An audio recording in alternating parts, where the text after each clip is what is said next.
तो गाइस कैसे हैं आप सब लोग। ब्रदर वू के एपिसोड 05 के साथ हाजिर हूं। तो लास्ट एपिसोड के एंड में हमने देखा था तो वो एक बास्केटबॉल मैच खेल रहा है जहां पर उसकी अपनी टीम के 3 मेंबर्स उसे छोड़ गए हैं और उनके साथ चीटिंग हो रही है। अब सिर्फ 2 लोग बचे हैं। ब्रदर वू और उसके साथ उसका मोटू दोस्त होता है। दूसरी तरफ 8 लोग होते हैं। मैच काफी ज्यादा टफ हो चुका है। सिर्फ 10 मिनट बचे हैं और इन्हें इनके ज्यादा पॉइंट लेने होंगे ताकि वो मैच जीत सके। तो जूजुन क्योंकि काफी ज्यादा प्रोफेशनल प्लेयर है और उसकी टीम भी प्रोफेशनल प्लेयर्स की है, तो वो लोग यहाँ पर बड़े अच्छे से खेल रहे होते हैं और उनके पास अब लोग भी ज्यादा है। वो बड़ी आसानी के साथ बॉल को बार बार नेट में डाल रहे होते हैं और उनके पॉइंट्स बढ़ते जा रहे होते हैं। फूफू को यहाँ पर बार बार ब्लॉक किया जा रहा होता है। वो क्योंकि काफी सारे लड़के हैं, इसी वजह से उनको बार बार ब्लॉक कर रहे होते हैं। तो काफी सारे पॉइंट्स की बढ़तरी लेने के बाद जब जूजुन बॉल को लेकर आगे पहुंच जाता है और नेट में बॉल को डालने लगता है, वो ऊपर की तरफ जंप करता है। उसी वक्त तुम्हारा ब्रदर वो भी ऊपर की तरफ जंप करता है और उससे ज्यादा ऊंचा जंप करते हुए उसके हाथ के अंदर से बॉल को छीन लेता है। वो बॉल को छीनने के बाद वहीं पर खड़े खड़े दूसरी वाली साइड के ऊपर अपने बॉल को फेंक देता है। वो निशाना लगाकर सामने बॉल को फेंकता है तो अपोजिट साइड वाले नेट में जाकर बॉल गिरता है और वहीं से वो गोल कर देता है। ये देखकर बाकी के सभी लोग बहुत ज्यादा हैरान हो जाते हैं और कहते हैं ये तो एक लॉन्ग रेंज गोल है। इतनी लंबी रेंज के साथ गोल करते हुए किसी को नहीं देखा। एक नेट के पास खड़े होकर दूसरे नेट में बॉल फेंकना, ये तो बहुत ही कमाल की बात है। तो सभी लोग बहुत ज्यादा खुश होते हैं और एक्साइटेड भी होते हैं। तो एक तरफ 35 गोल हो चुके हैं जबकि दूसरी तरफ 23 गोल्स हैं। जूजुन यहाँ पर नई स्ट्रेटेजी बनाता है। वो अपने 3 साथियों से कहता है तुम तीनों वुफू को रोका रखोगे जबकि गोल्स मैं करूंगा, और वो 3 लोग वुफू को वहाँ पर रोकर रख रहे होते हैं। वुफू कहता है क्या तुम तीनों को लगता है कि तुम लोग मुझे रोक सकते हो। बड़ी स्पीड के साथ उनके पास से खिसक जाता है क्योंकि वो अपनी कल्टीवेशन की एबिलिटी को यूज कर रहा है। वो अपनी की पावर को रिलीज करते हुए बड़ी स्पीड से उनके बीच से निकल जाता है। जबकि यहाँ पर काफी सारी जनता ऐसी भी है जो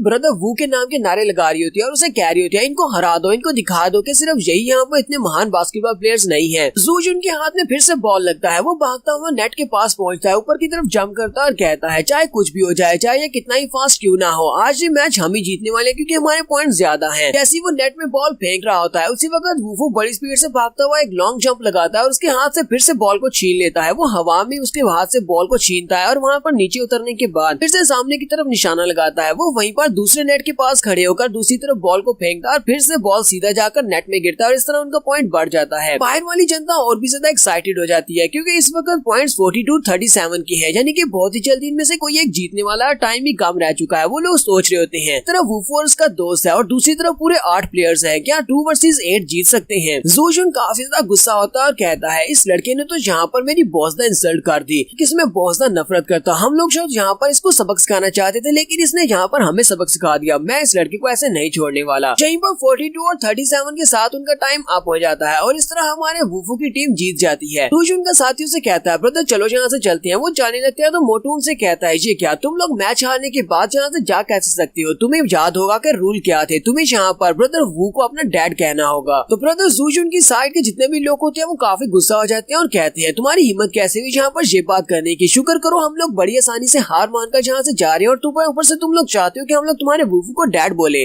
जबकि ब्रदर वो भी उसका मजाक उड़ाते हुए कहता है मुझे ऐसा कोई भी बेटा नहीं चाहिए जो कि इतना बुरा हो। जूजुन की साइड से एक लड़का जल्दी से आगे बढ़ता है और कहता है कमीने लड़के कहेंगे तुम्हारी हिम्मत कैसे हुई ब्रदर जूजुन के बारे में इस तरह की बात करने की। वो जब पंच मारने के लिए उसके करीब पहुंचता है तो हमारा वुफू उसके पंच को अवॉइड कर लेता है, फिर साथ ही उसे किक मारता है। वो उसे एक ही किक मारता है जिससे वो उड़ता हुआ अपने बाकी के मेंबर्स के ऊपर जाकर गिरता है। तो सभी के सभी मेंबर्स भी वहीं पर नीचे गिर जाते हैं। देखने वाले बहुत ज्यादा हैरान होते हैं, कुछ खुश हो रहे होते हैं, ज्यादातर तो इनमें से मजा लेने वाले होती है। वो सभी लोग कहते हैं इसने तो उनको एक ही किक मार के गिरा दिया, ये तो काफी स्ट्रॉन्ग हो गया है। जूजुन भी आगे बढ़ता है और वुफू के ऊपर खुद अटैक कर रहा होता है। वो आगे बढ़कर उसे अटैक करता है तो हमारा जूजुन उसके हाथ को पकड़ लेता है। वो उसके हाथ को पकड़कर उसकी कलाई को मोड़ रहा होता है और उसे कहता है किसने कह दिया कि तुम यहाँ से जा सकते हो, तुम मैच को हार चुके हो, रूल्स तो रूल्स हैं, अब तुम्हें यहाँ पर कीमत अदा करनी पड़ेगी, चलो जल्दी से आप मुझे डैडी कहो। जूजुन को भी अंदाजा हो जाता है कि जितनी मजबूती के साथ उसने इसकी कलाई को पकड़ा हुआ है, अगर ये इसकी कलाई को मोड़ेगा तो उसका बाजू टूट जाएगा। वो कहता है ये काफी ज्यादा स्ट्रॉन्ग है, यहाँ पर क्या करूँ। वो अपने घुटने टेक कर वहीं पर बैठ जाता है। तो वो से कहता है चलो जल्दी करो, मुझे अपना फादर कहो। वहाँ पर जितनी जनता होती है वो सभी लोग भी नारे लगाना शुरू कर देते हैं और उसे कह रहे होते हैं हाँ जल्दी करो ब्रदर वू को अपना फादर कहो क्योंकि तुम्ही ने ये शर्त रखी थी, अब तुम्हें ये करना पड़ेगा, चलो जल्दी से अपना डैडी कहो। जूजुन ये सब कुछ करने को तैयार नहीं होता। वो फिर से उसे धमकी देते हुए कहता है वुफू तुम इस बात को बहुत ज्यादा पछताने वाले हो, तुमने यहाँ पर जो कुछ भी किया है मैं इसका बदला लूंगा। हमारा ब्रदर वो उसके बाजू को थोड़ा सा और मोड़ता है और उसकी हड्डी को चटकाता है तो वो जोर से चीख मारता है। ब्रदर वो से कहता है लगता है कि तुमने सुना नहीं, मैंने तुमसे क्या कहा, जल्दी से मुझे अपना डैड कहो, यहाँ से दफा हो जाओ। वो उसे कहता है ठीक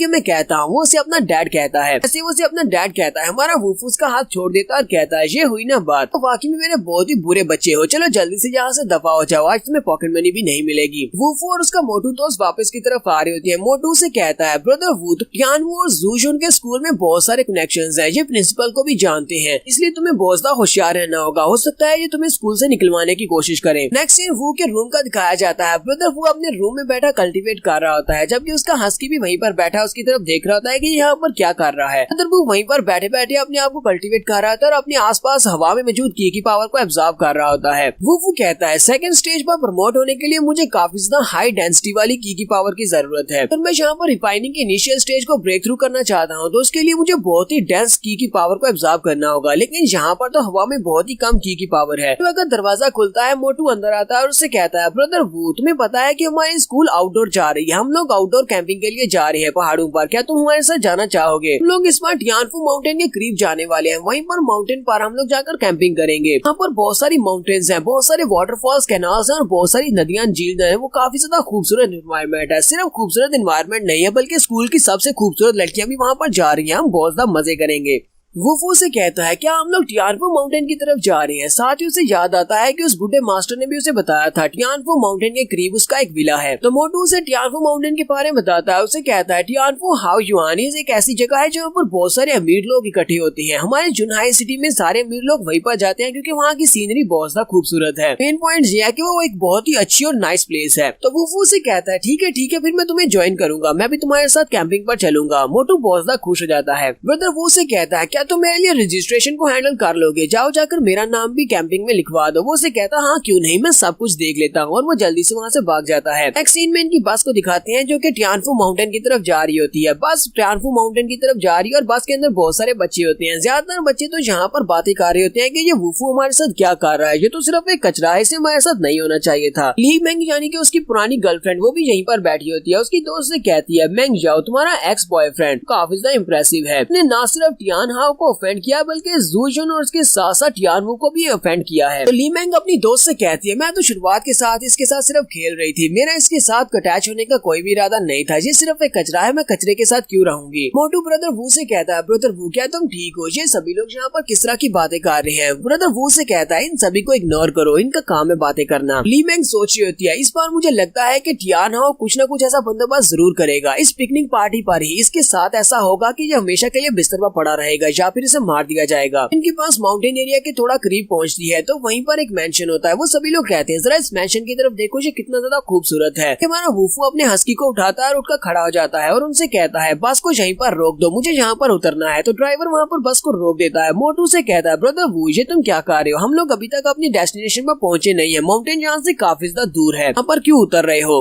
वो से कहता है यहाँ पर मेरा एक दोस्त है जिसे मुझे मिलने के लिए जाना है, मैं वहाँ पर पहुँच जाऊंगा, मैं माउंटेन के ऊपर खुद ही आ जाऊंगा। वो सभी लोग हंसना शुरू कर देते हैं और कहते हैं इस लड़के को देखो तो सही, ये यहाँ पर कितना टफ बनने की कोशिश कर रहा है, इसे लगता है कि ये माउंटेन पर अकेले ही पहुँच जाएगा, इसे लगता है कि पैदल वहाँ पर पहुँच सकता है, जहाँ से माउंटेन बहुत ज्यादा दूर है। मोटू के दोस्त से कहते हैं मोटू तुम्हारा ये वाला दोस्त तो कुछ ज्यादा ही टफ एक्टिंग कर रहा है, इसे लगता है कि ये पैदल वहाँ पर पहुँच जाएगा कैंप साइड तक, क्योंकि कैंप साइड जहाँ से काफी दूर है। ऐसा ना हो कि ये लड़कियों के सामने टफ बनने के चक्कर में ना रास्ता भटक जाए, कभी भी माउंटेन तक पहुंचना है बाय और कोई जानवर इसे खा जाए। मोटू कहता है ये सभी लोग बहुत ज्यादा घटिया और मेरे ब्रदर को बहुत ज्यादा कम मांगते हैं, वो जरूर वहाँ पर पहुंचेगा। वहाँ से नीचे उतरने के बाद वूफू को उस अंकल की कार आती है। वो अंकल उसे कहता है क्या तुम पहुँच गए? हमारा ब्रदर वू से कहता है मैं पहुँच गया हूँ, तुम्हारे विला के बाहर हूँ। वो से कहता है ठीक है, मेरी बेटी विला में पहले से मौजूद है, मैं भी थोड़ी देर में वहाँ पर आ रहा हूँ। वूफू उस मेंशन के बाहर पहुँचता है तो गार्ड उसे कहते हैं सर प्लीज इस तरफ आ जाए। तो वूफू वहाँ पर महसूस करता है और कहता है यहाँ पर की पावर तो वाकई में काफी ज्यादा डेंस है, उसने बिल्कुल ठीक कहा था, लगता है कि इतनी सारी की पावर को एब्जॉर्ब करने के बाद मैं अपने ब्रेक थ्रू को कंप्लीट कर पाऊंगा, ये तो अच्छी बात है। वूफू जैसे दरवाजा खोलता है तो सामने वो अंकल भी खड़ा होता है और उसके साथ एक गार्ड होता है।